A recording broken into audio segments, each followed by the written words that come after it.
welcome to Beyond the Ball. As the intro was coming on there, I couldn't remember the name of the show. I was like, oh no. I done it last week. I was going to call it the old name. Colly, how are you? You're actually in isolation at home, aren't you? Yeah, dying of Rona. Rona finally got me. I thought it was fake for the last 2 years, but it's after catching me now, yeah. So yeah, dying around me. We forgot to tell the guest actually that you're contagious. So actually, if you could just turn away from the camera, please. Catch it through the airways. Okay, very pleased this week to introduce a great player. He's been playing for 16 years, over 400 games, scored just under 100 goals, playing for clubs such as Colchester United, Ipswich Town, AFC Wimbledon, and now currently at Waterford. We have Mr. Anthony Wordsworth. Hello, sir. How are you? How you doing, guys? Yeah, good to see you. Good to see you. Thanks very much for joining us. Looking forward to getting into all the grisly details about your career, all the sordid stories, and breaking news here tonight first. Looking forward to it. Bring back some old memories. Excellent. Well, what we usually do is we'll usually go into the question section. So these is questions sent in by the viewers and the people on social media that follow our accounts. So let's just go with that.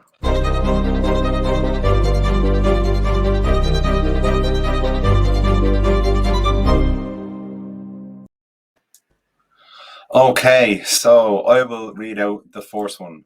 We have from Pierce Fanning. What was the toughest league you've played in?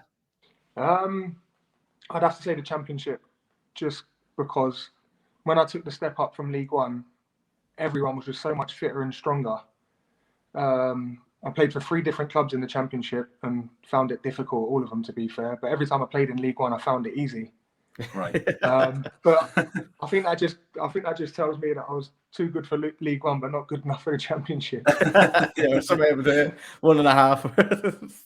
And when it comes to that, I suppose, strength and conditioning when you're playing for in the Championship team, do you carry that with you then for your career? Just when I went from Colchester to Ipswich, the levels was so much higher. The fitness levels, everyone, like I said, the boys are in the gym every day.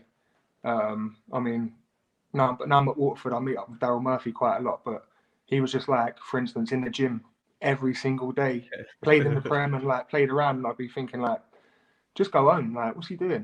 He's already massive and strong, but yeah, just like in the gym every day and working on fitness, and that was where I just thought like, I'm so far behind, I need to like, if I want to make it at this level, this is what I need to do. Yeah. Still didn't work, man. Well, actually, I suppose when you were saying you went to Ipswich, but you started out, I suppose, you broke a couple of vertebrae, didn't you, in your first game? Yeah, I did. I got kneed in the back by Matt Gilks, the Hull City goalkeeper. I tried to play. I played on for about 5-10 minutes, and then realised, something's not right here. I think Talksport called me the hardest man in football. Jesus. A nice one to have, isn't it? Not a bad one. Could have done a few more weights in the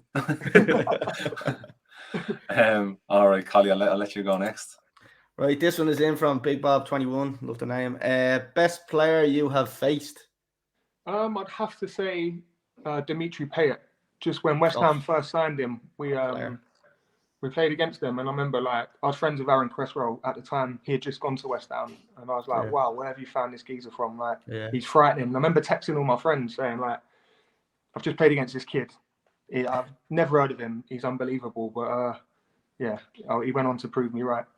And sometimes I suppose, like when you come up against these type of players, do they stick in your mind, and you kind of say to yourself, "I'm going to watch him," or do you just kind of forget about it and move on and kind of fall back into your own routine? Whenever I've played against good players in the past, I've always thought I keep an eye out for him. Like another one, for instance, John Lundstrom. I played against him when he was on loan at Oxford quite early on in his career, and just after that, always kept an eye on him. But going back to that Payet one, Dimitri Payet signed, but Gus Poyet's son was there as well at the same time. So I'm telling all my mates, get on this kid Payet. They think I'm on about Gus Poyet's son. They're like, "What are you funny?" You're on about the wrong one. I think Dimitri Payet must have not played the first couple of games. I was like, "No, they've got this other fella," and then finally come through. Everyone putting their life savings and all on this lad, like you're giving them the wrong names. Gus Poyet's son. I'm like, no, surely he's not. He's French. I thought he was Uruguayan. Right, Paddy, I suppose we'll move on to the next one there. So Larry the Lad 0123. Where did he come up with these names? I swear to God. best team you have played against? I'd have to say Sunderland when they had Darren Bent and them kind of players. We played them in the FA Cup. Probably playing against better teams, but I just remember that day, probably the best performance. Like I just remember not touching the ball for 90 minutes. Yeah. I'm thinking it's Sunderland, they're not that good, but we went the whole game without touching the football. And again, that was when I realised like there's levels to this game. Like Premier Leagues must be frightening. Yeah. And who was the manager at that time for Sunderland? For Sunderland, it might have been Steve Bruce. Right. Yeah, it was like Darren Bent. We lost 2-0. I think Darren Bent definitely scored both goals, and possession must have been like 95-5 or something. So you have met what Colly called Steve Head. Steve Heads, yeah. Called Steve Head, Steve Bruce, because he has a massive head, so we have a little nickname.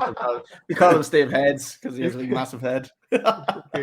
He's got a decent nose on him, to be fair. I wish I had a picture of the chunk out of Goonies now. Remember the Goonies? Oh, brilliant. Right, we'll move on to the next one. So Grey Squirrel sends in biggest joker you know in football and why? I'd probably say Aaron Ramsdale. Obviously, he's doing really well with Arsenal at the moment, but we had him at Wimbledon.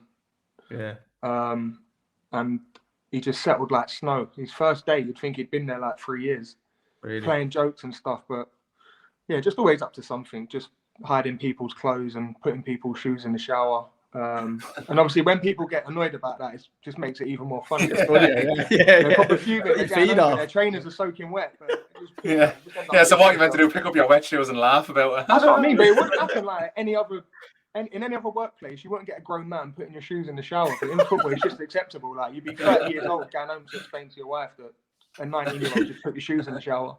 You actually get judged for not doing stuff like that in football. Exactly. Yeah. It's just different breed.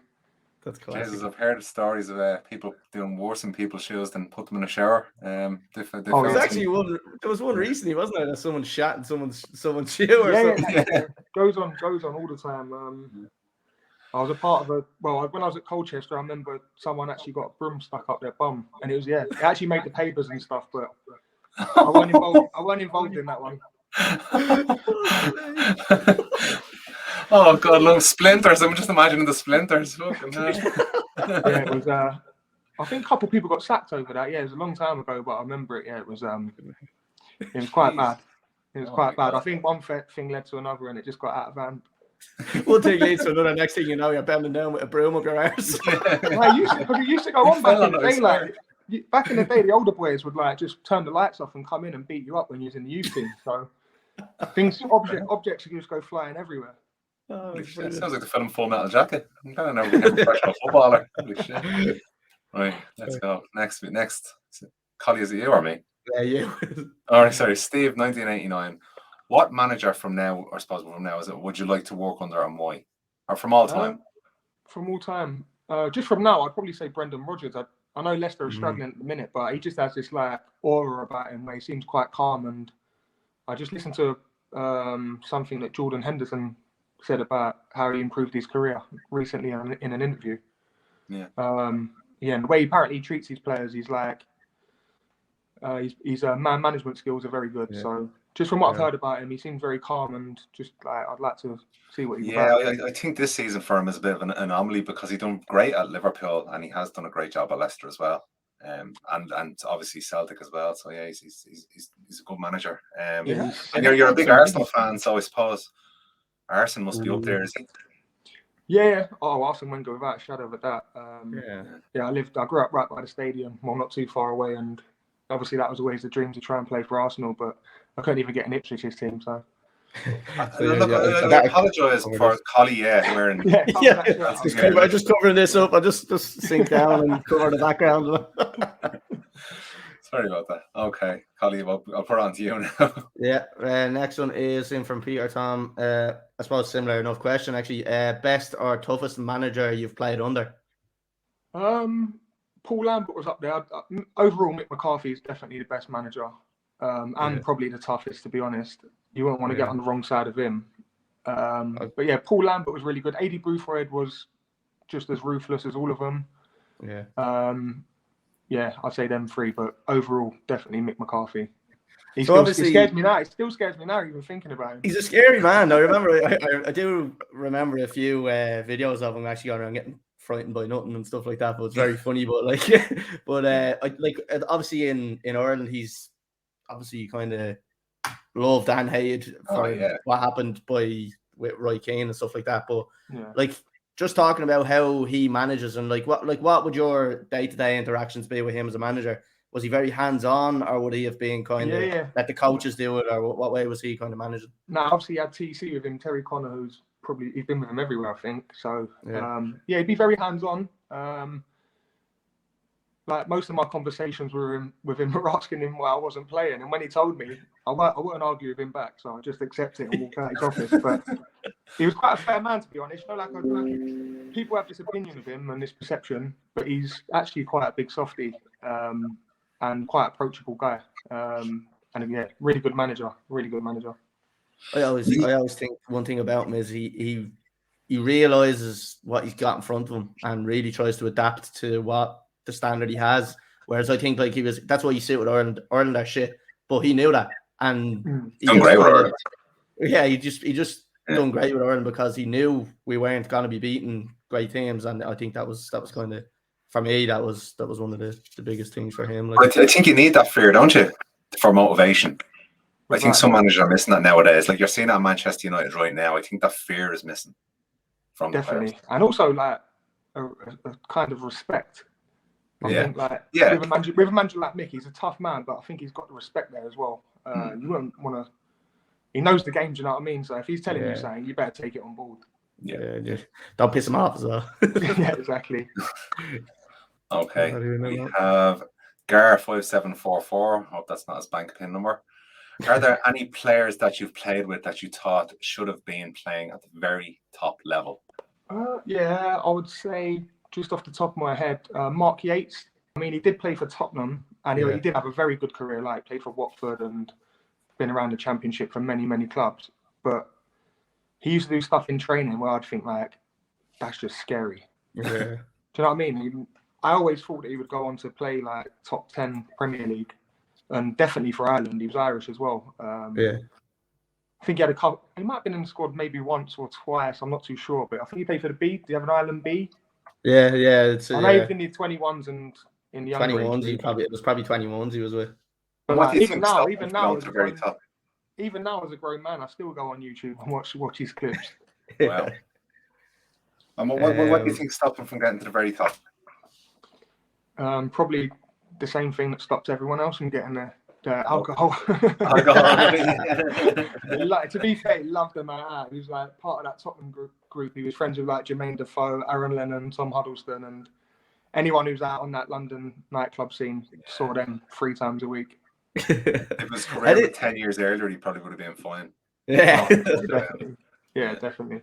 It is something that we always come across with a lot of our guests. Anyway, they always talk about that kind of being the downfall of a lot of them was the kind of the drinking and the poor attitude, I suppose, if that's what you want to call it.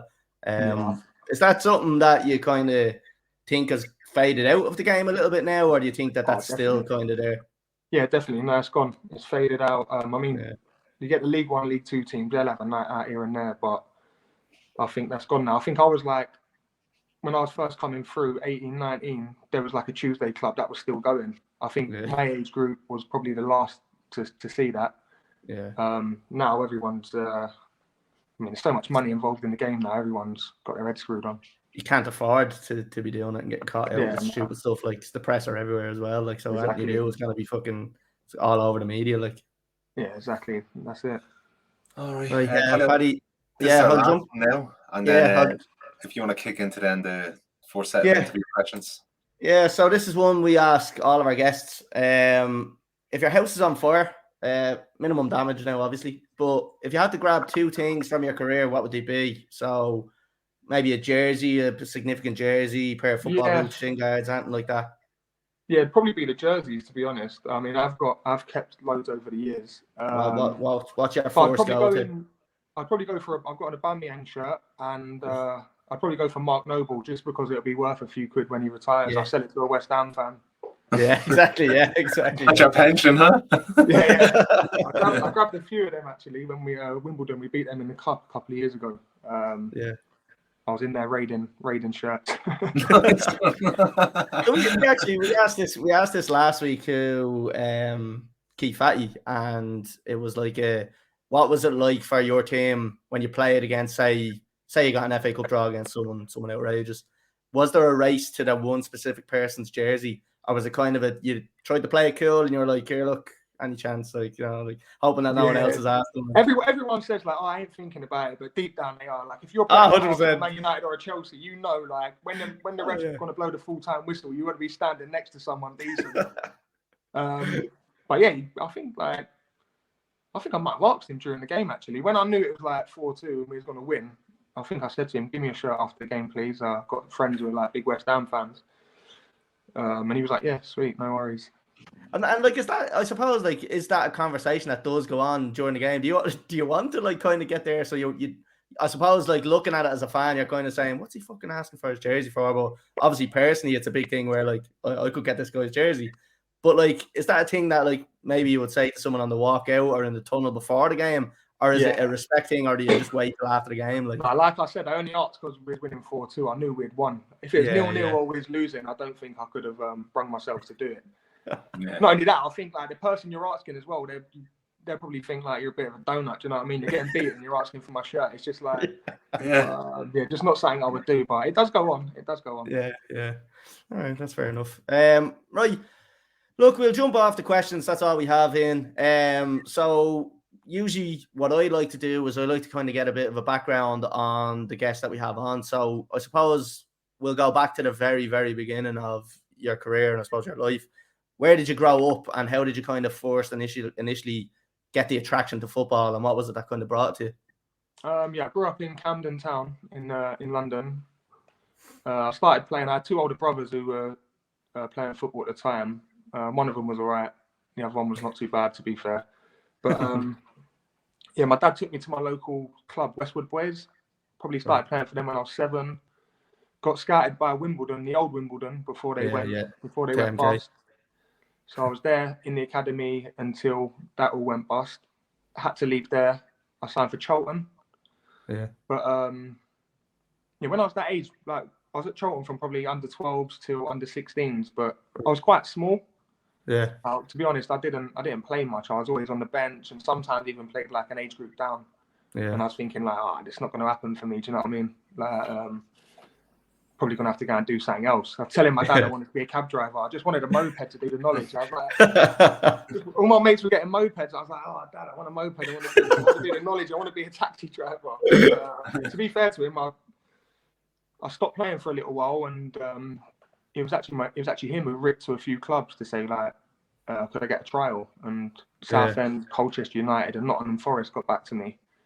I went to all 3, but I thought Colchester was the best fit for me, and luckily I did. I broke into the first team within. Yeah, so that's what I was wondering, like the difference between kind of growing up in Ireland, I suppose, and say England. You've obviously got being in London, you've got so many like high profile teams around you, but they go all the way down through the ranks, so through the levels. So when you're say under 10s, 11s, 12s, how do you kind of find where you're going to fit in? Like, because surely, like, maybe your parents or something would be saying, well, hold on a sec, let's get him into Chelsea, let's get him into Arsenal, let's get him into the top teams.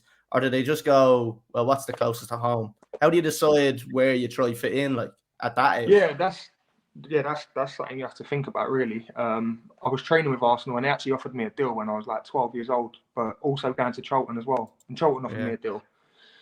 And I was a big Arsenal fan, but Charlton was in the Premier League at the time. And I just enjoyed it there a little bit more. I felt more comfortable, and I knew a couple of people there already. So I thought I'd go there. And like I said, I was small when I won. I was very weak. And even at 15, I was starting to think that this ain't going to happen for me. I need to start thinking about doing something else. But luckily I grew and went to Colchester. My confidence come back. I went from left midfield into centre midfield. They changed my position. And luckily they did. Yeah, and like it's so like I always think that like it's fascinated by the complete difference between growing up in England compared to Ireland with football. Like when you were playing at that team, so say obviously you were at Colchester, did you then, because a lot of the guests that we have on, because they play football, they kind of don't support anyone. Obviously, you're a massive Arsenal fan. Like, were you going to Arsenal matches, or was that kind of shut down then, or what? Like, so how did you still support your team while also playing with another team? Like, yeah, no, I was going to Arsenal all the time. Like me and my dad and my brothers, we was always over there when they was playing at Highbury. But the local football that I was playing, you're not allowed to do that. So when I signed for Charlton, you have to quit playing for your local team because obviously they play and they don't want you to get injured, and it all becomes from a young age like quite serious. Where my friends were all going to the youth club and playing Saturday football and having a good time, this seemed very like regimented, and at times I didn't enjoy it. I used to pretend to be sick, so I didn't have to go training just so I could go down the youth club and play table tennis. But it was that's just how it was. So obviously you played for Colchester for a while, and then you kind of came up through the ranks, and obviously broke into the first team and had a good career at Colchester. Like, what was the whole journey like from going from an underage? Like, obviously you were saying there you were a little bit smaller at the time. Like, had you taken a growth spurt in that time, or did they just say no, he's actually good enough while he's that size, or was there a transition for you there? Like, yeah, well, what clubs tend to do is look at like your parents. Yeah, and my dad's a big guy. My dad's like at a 6 foot plus and real big guy. So I was thinking like, why ain't I growing? My old man's massive. But when I went to Colchester, I think they did look at my dad and looking at the little milkman. They were like, I remember them saying like, well, his dad's the size, he'll probably grow, and I did, and I just went there with full of confidence. And the youth team manager Joe Dunn, who's gone on to manage in the leagues, and he's Irish as well and done really well. He just saw something in me and just filled me with confidence. And Phil Parkinson was the first team manager. Impressed him early doors, and broke into the first team. It was a championship season as well, so weren't a bad time to break through. Yeah, exactly. And like, what's the how, like, just so before I move on to you, Paddy, I just want to ask, so what's the moment like when he tells you on that first kind of, I suppose you have a meeting, don't you? And they'd probably say to you, look, you're on the bench or you're starting. What's that moment like for you? Like, it was.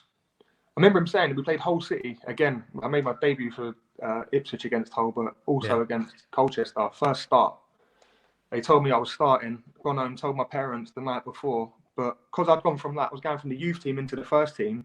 I was like, oh, my fitness ain't good enough. So I went out for a 10K run the day before the game. I thought it was going to improve my fitness.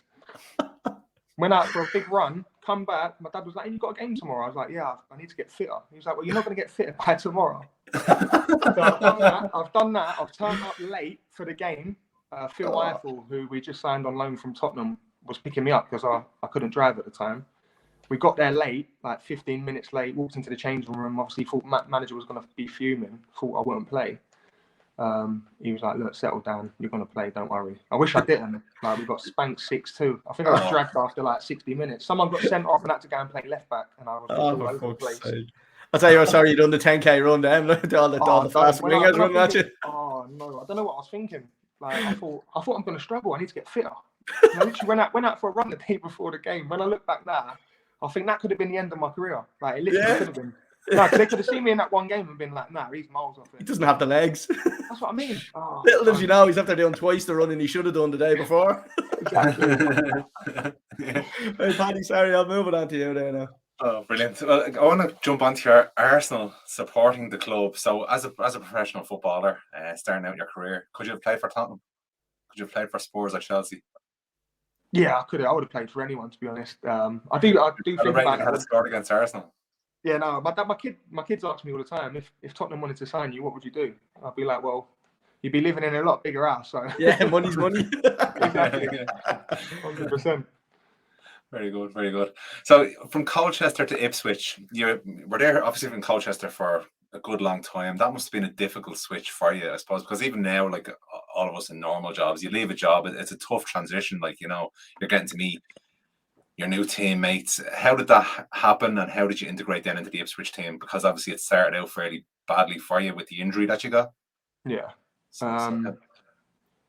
Yeah, it was. I was quite nervous, to be honest, because like you said, I've been at Colchester a long time, played a lot of games, and that was the only club I'd ever really known. I'd never had a move before. There'd have been a couple of times like bids had come in for me and it got rejected, but my contract was running out and the club wanted to sell me. So to Ipswich I went, and luckily for me, I knew a few of the boys there. It's always nice when you know a few boys. It just makes everything so much easier. Settle in, like. I've walked into dressing rooms, like when I went to Rotherham, Jesus Christ. I thought like they definitely don't like people from down south. I don't think anyone said a word to me for about 3 days. Oh no! But yeah, Ipswich. It was. I knew a few boys there, and it was very easy, to be honest. Okay, and that's going back to the injury that you got. How long were you out then after that? Because that was a fairly serious. I was out for it was a couple of months. And to be honest, I didn't need an operation. They let it heal naturally. I had to wear this like brace, and it sort of like bent it back into place. Yeah. Come back. This is where the broomstick story comes from, is it? Yeah. He was not straighten up the back, the broomstick. You got me there. You got me. Yeah, I was out for 2 months, and I come back, and I scored on my first game back, which made it a little bit better for myself. Yeah, it was nice. Yeah. Brilliant. That's a great comeback. The best club you've played for? Not to put you on the spot. I would. Well, Ipswich was definitely I'd say the highest level I played, the highest level team I played for. But the actual best team I played in was probably the one at Colchester. Because you were there for so long. It was. Yeah, it was. We had a couple of teams there. One under Geraint Williams, which was really good, and then another one under AD Boothroyd, which we should have got promoted. Really, looking back, we're second like the whole season, and last 6 games we fell off. We should have got promoted, but we had a great team that season. I know you've moved around a bit. I mean, the geography of the UK isn't the best, to be quite honest. You're looking at the different clubs here, but when you were moving away from home and stuff like that, did you find that difficult, moving away from home? When you're in a club, when you say like you're in Rotherham there and you didn't get a great welcome, that must have been tough going. Yeah, that was, and that was a tough one. But I lived in Sheffield, which made it a little bit easier. I don't know if you ever go to Sheffield. It's a student town. It's £1 a drink. So nice. And I'm organising me stags for this year. Just write that one down. I didn't make any friends at football, but it weren't too hard to make any outside of it. Yeah, no, that was hard though. That was hard going up there, to be honest. I was up there. I was on my own as well. The kids came up when they could, but yeah, when you're on loan somewhere like that and you're on your own, it does get difficult. So especially when you're at the start when you're living in a hotel and you ain't got nothing to do. But yeah, I know it sounds that silly even complaining about it. No, it doesn't. It doesn't. We've had this a lot with guests coming on that I suppose even when we've talked to Irish people moving to England, where it's probably even more difficult. But it's all great when you're training or you're playing matches, but it's that time in between, the downtime. There's a lot of downtime, and if you're not smart about it, you could easily get sucked into the drinking or the gambling or whatever else is going on. Like very easily. So how did you keep yourself busy? Well, yeah, when I was up there. There was another lad from London. His name was Ryan Hall. He'd been around. He played at like Leeds and stuff. He was living local to me. Just what the boys do: go bowling and go out for food. It's all good stuff. Yeah, just spending time together and just trying to kill time. Really, play golf and all the stuff you imagine footballers do. What's your handicap in golf? You don't mind me asking? I was down to like 16. I do say 14, but everyone tells me I need to stop lying. I'm 14.1 as well, but I don't think I am that. A couple of the lads at Waterford not that long ago, and I was a bit rusty, to be honest. Fair enough. It's not bad. All right, I'll pass it over to you now, mate. Yeah, so I suppose touching back on what Paddy was talking about there is like obviously the moving away from home and stuff like that. We were like when we have people on and they do tell us about that whole kind of moving away, like was there ever any thought for you, say did you ever want to actually get out of England? I know obviously you're in Ireland now, but did you ever say to like say, I don't know if you had an agent or whatever, but were you ever saying like, look, is there an option to like move to Spain or something? Is that ever an option? Or like do you ever get contacted for anything like that? Or is that something that just doesn't come up? Like I think if you pushed it, it could be an option. But where I had kids quite young, I didn't really ever want to move away. Until the later stages of your career, you do start thinking like, I wonder what that'd be like. To even come out to Ireland, I was I was keen to do it. I was keen to get out into another country just to experience it. I'm glad I did. For a couple veteran anyway. So I suppose like we'll move on to you obviously coming over to Ireland. Obviously going from living in London to living in Waterford is there to there. So so how are you finding that whole kind of move across to Ireland, and like what has your time been like so far? And I came over when it was like COVID was bad. You weren't even allowed in anywhere. That's good. You probably didn't want to see most of the people in Waterford anyway. Well, it is a nice place. Like all the outskirts are lovely. The town's just like, it looks like Southend back in England. But I mean, I'm just on the top floor of the apartment. I'm looking out right above the town now. But there's some lovely parts, some real nice parts. And the only problem for me is obviously the squad are a lot younger than me, so I ain't really got anyone my age to sort of like plot with. Last season I had Greg Halford, but he drove me mad. I'm glad he's gone.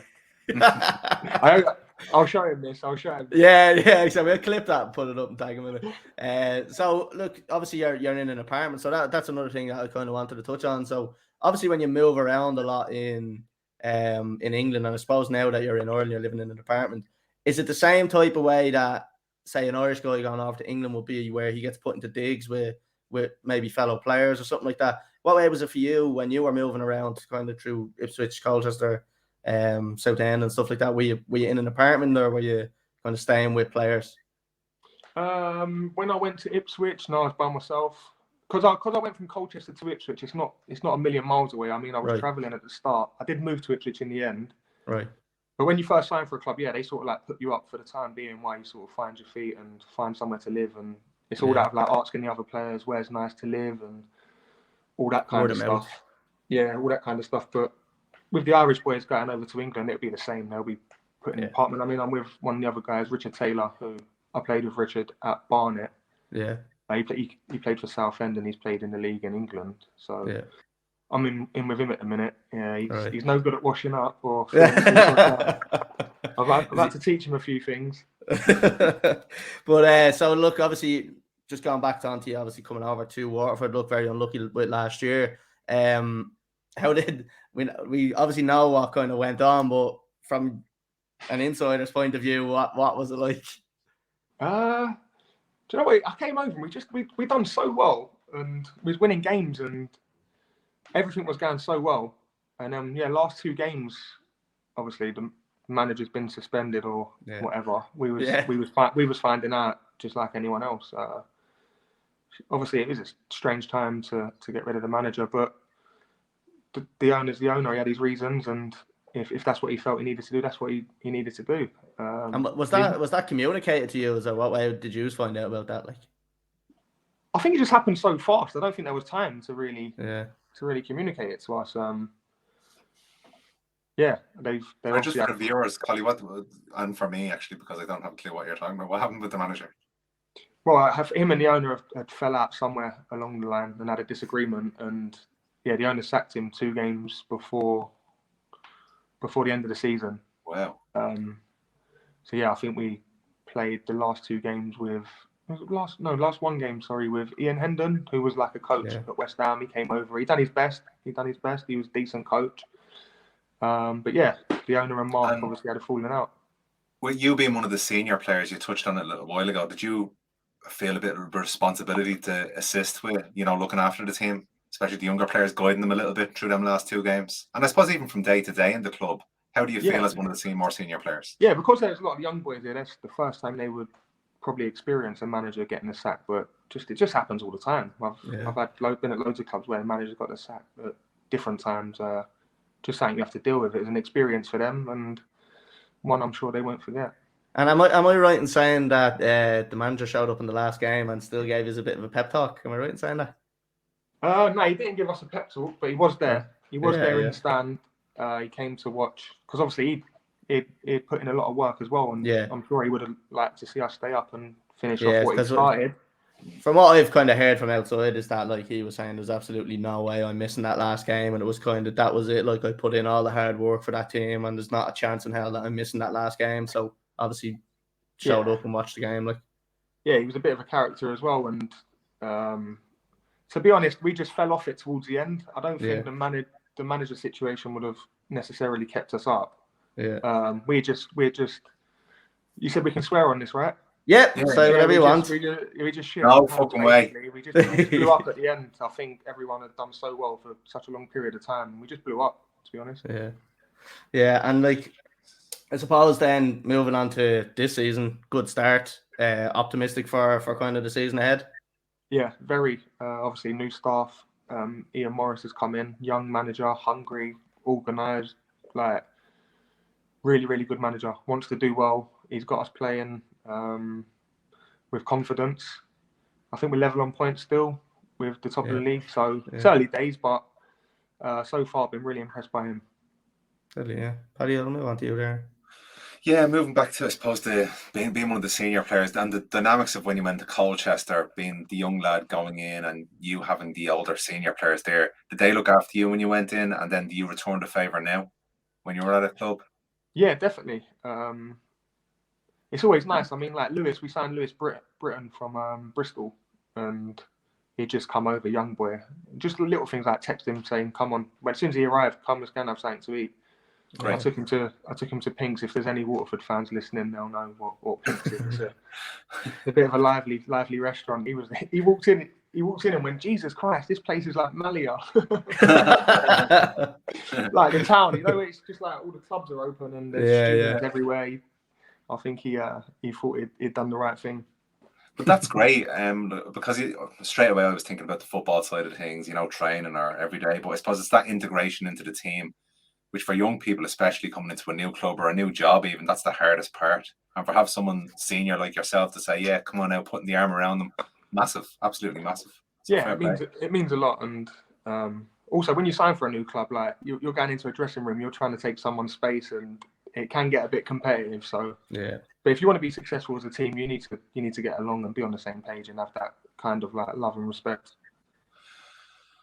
You touched on earlier on managers being sacked all the time, and as a supporter, I'm always watching the top flight clubs, and I'm a Manchester United supporter from my sins. Fucking I always get it in. I always mention it somehow.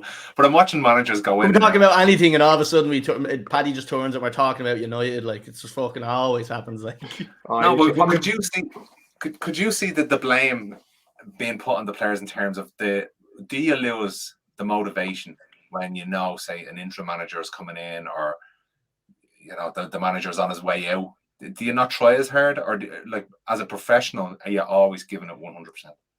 Yeah, I think you're always giving it 100%, but obviously there will be times where players do want the manager to go. Like I've played in teams where probably if you're not playing as well and you don't think the manager likes you, it might be in your best interest for him to move on. But I think you try 100. Everyone tries 100%, but I just feel like when you're down there and things ain't going right, sometimes I just don't know what it is. You just can't get out of it. It's horrible. It's easy to point the finger then at that stage, isn't it? Because it's like you've got an easy way out by just kind of blaming it on the manager. Then, like, yeah, but like the Man United situation at the minute, like the players have to take a look at themselves. It's embarrassing. Absolutely.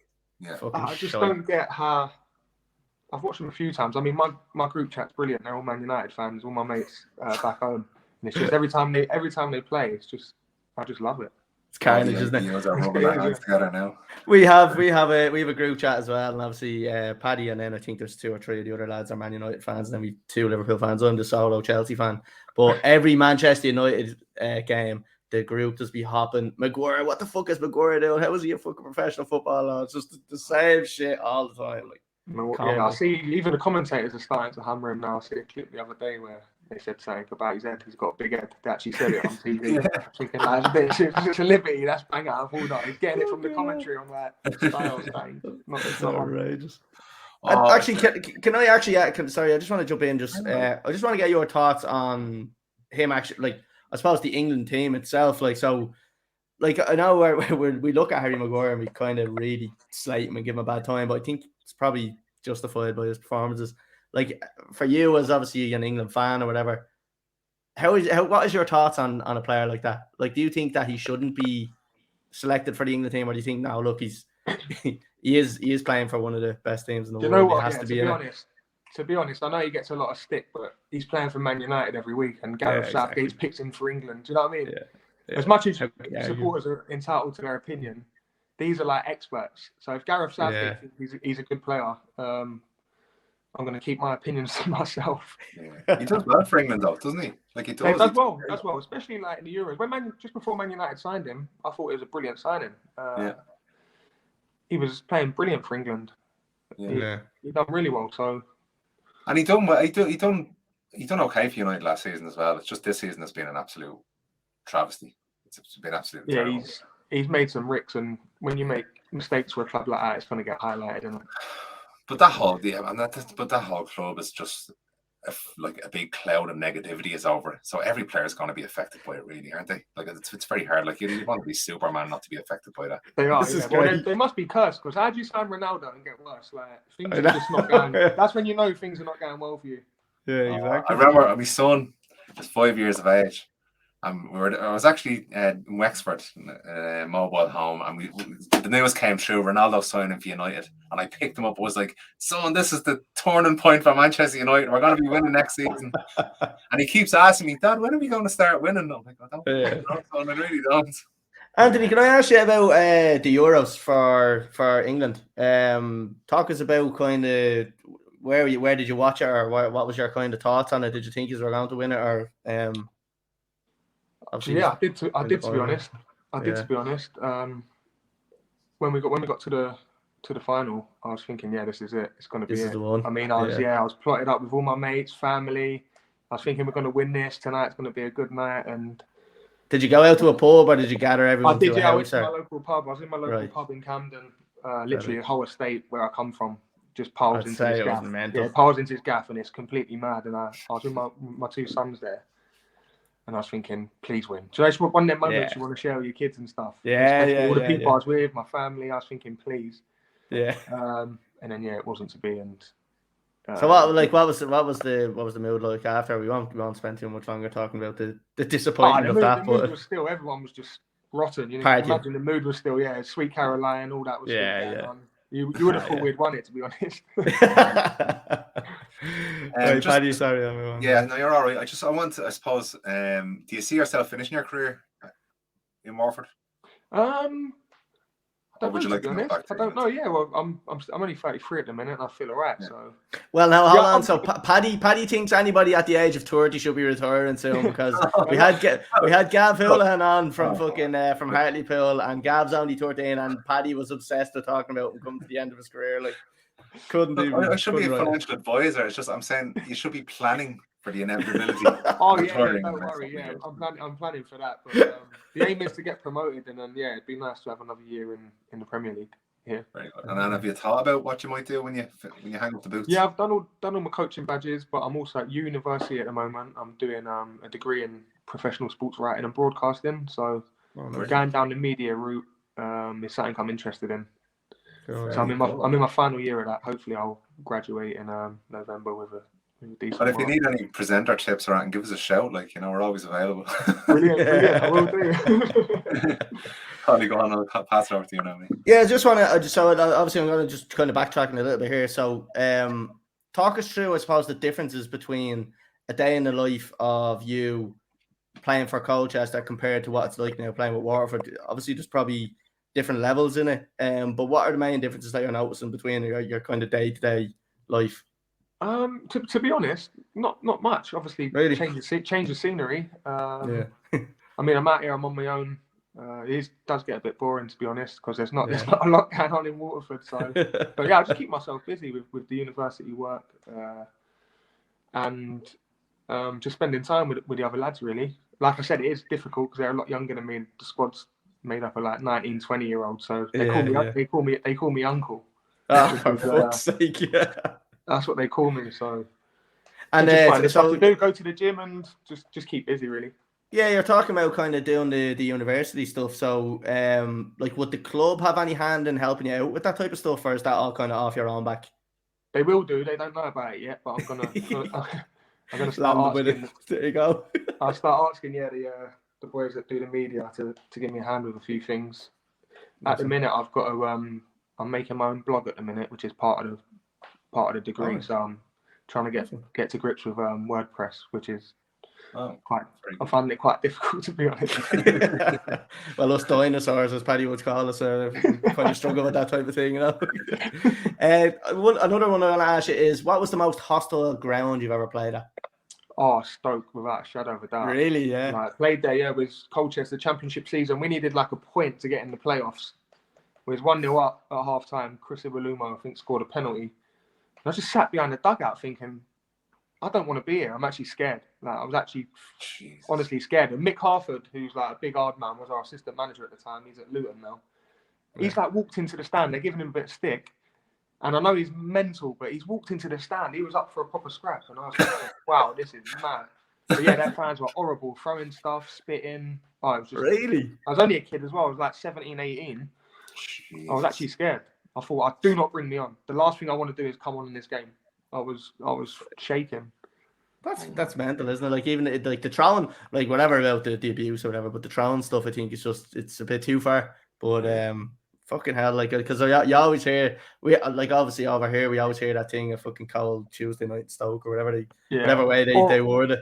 Or saying that Millwall's also another place where it's not it's not an ideal place to go. They are quite funny though. They have said some funny things before. What sticks in the mind?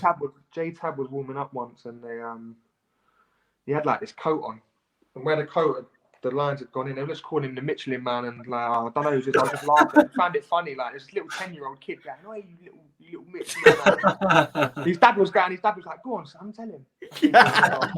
Encouraging it, like. His dad was encouraging him.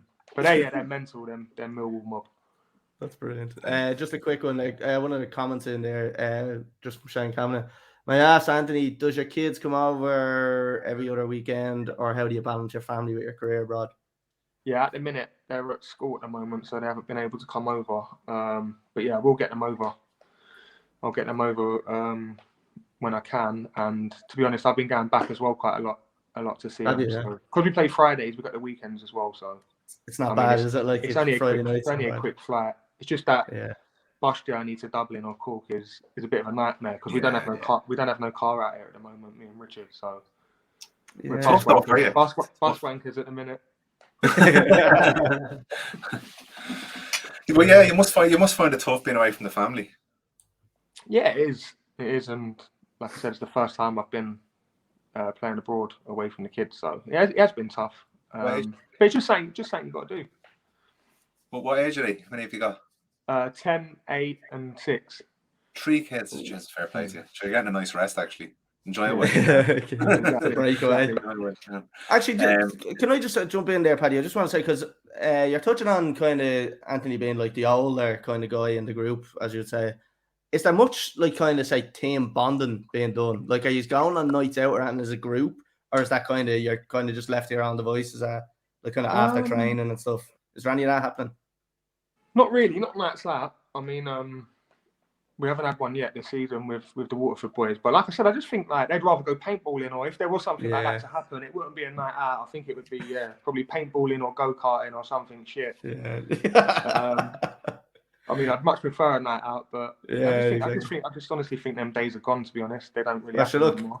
Come up to Dublin and me and Paddy will bring you on, and it'll be good crack. I have had a couple nights out up there. It's good, yeah. I went up there for the All-Ireland final. Was it Mayo against one of the Dublin teams? I was up there that weekend. I tried to get a ticket for the game, but it was no chance. But yeah, it was a good atmosphere though. Loved it. Great people. Like the Irish people in general, just like fun, good crack. So I had a great time. Yeah. Great, Anthony. We love you. Keep your sorry, Paddy. I'll jump back onto you. Sorry. No, you're all right. Okay. So yeah, Waterford settling there. It's, as you said, the bright lights of Waterford moving from the UK. Do your family even come over to see you? I think, like your dad, your brothers, did they ever come over? Yeah, they've been over. My dad came over. He come to a game. At the time, we were staying in like a hotel in Tremor, which is just by the sea. Yeah. He came over for 2 days. Discovered that the brandy shots were a lot larger than they are back home. He come to a game. He went to the pub where all the fans go. There's a pub where all the fans go, and to be fair, Waterford have a decent little following.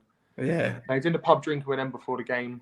got rotten, spent the whole day in bed next day, didn't stop moaning. He ain't been back since. I love it. You're doing your coaching badges. What type of a coach do you think you'll be? I think that depends. They ask you on the course like what your philosophy is. So I just think it depends what level you're at. Yeah. I mean, we'd all like to play beautiful football, but I mean, depends what level you're at. I'm also fully aware that if I'm at a team where we have to go long, I wouldn't be afraid to do it. I wouldn't be afraid to do that. I've done that for a few clubs. You have to be a Mick McCarthy. That's where I think the Mick McCarthy philosophy is. He realizes how the players are and plays to their ability. Exactly. You're only as good as the players you've got. So if your players are suited to play in a certain way, Mick's been brilliant with the clubs he's managed with that, to be honest. But he's not just a long ball merchant. He does like a bit of football, Mick. Yeah. And that's gone through different generations as well, because football has changed an awful lot, as you say. So over the last 10 years and then 20 years as well, like it's just constantly evolving. Like now, as you said, there's no more nights out. Like you have to be an athlete to be a professional footballer nowadays. So it's a lot of pressure, which I suppose the money comes with it at the very top tier, the top levels. But I suppose you have that bar set against yourself even in the lower leagues. So there must be a lot of pressure for yourself to keep yourself 100% fit all the time. And you've been injury-free pretty much other than the vertebrae your whole career, haven't you? Yeah, well, you don't at any level, you don't want to be really getting given the runaround. If you've been out like during the week or had a heavy weekend and you're getting given the runaround on a Saturday, you're going to be mugging yourself off. So I don't think players just want to do it anymore. And especially with, I just look at like Aaron Ramsdale, for instance. When we had him at Wimbledon, we had a few nights out here and there, but now he's gone to Arsenal. The last thing I'd do is even encourage him to come out for a night out. I know, Like the levels, just the money and playing for England, it's just not worth it at all. I always say to him, like, just keep your head down and I'll send you. Would you talk to him much, would you? Yeah, I do, yeah. Speak to him quite a lot. I mean, obviously, him signing for Arsenal was my free season ticket, so I'm driving him mad every Sunday for a game, or if I can't go, my parents go. Look, we'll have him on the podcast in 2 weeks' time. Then, if get on to him and say to him. Try and get him on, definitely. Yeah, try and use him for it. just give me a little backhander, and I'll see what I can. Yeah, exactly. Yeah. But don't worry, we'll look after you. Paddy, I think we'll start wrapping up there in a few minutes. I just want to ask one thing before I finish up anyway, and it's one thing that we always ask guests: Messi or Ronaldo? Messi. Yes, but I love it. I got to be honest. If I had to pay 10 grand to watch anyone, I'd pay it to watch Ronaldinho. Oh, what player! Yeah, like, he just, and that's quite sad for a grown man. Like even now, I find myself watching clips of players, and I'm like, "What are you doing?" But, just like watching clips of like Ronaldinho doing skills and just the way he played. Like if he wanted to be the best, I feel like he could have been. But for him, it was just all about enjoyment. He's like making passes with his back and stuff, which is a bit mental. And in training or matches, did you ever try and mimic anything he done and fell flat in your face? Ronaldinho. No way, I never. Have you seen me play? Just stick it in the channel. Passing didn't look by mistake. That's your nickname. Sorry, Paddy, that's all I wanted to finish on there. All right. Well, look, Anthony, I just want to thank you so much for coming on the pod. It's been a great laugh, and really appreciate you sharing all your stories. No problem. Love to get you on again when you're maybe a manager and get your insights there. If you just want to hang on, we'll just say good luck and we'll have a chat when we go off air. Cool, no problem. Right. Cheers. Nice thanks one. very much. Thank you. Cheers. Okay, thanks very much everyone for joining us. If you're following us on YouTube, Twitter, Instagram, Facebook, TikTok, give us a follow, give us a like, give us a comment, interact with us. We'll answer back to everyone that we can. And give us a follow, hit that bell, because there'll be loads more good content coming very, very soon. Colly, thanks very much for coming on again today, as always. And we will see you all again very soon.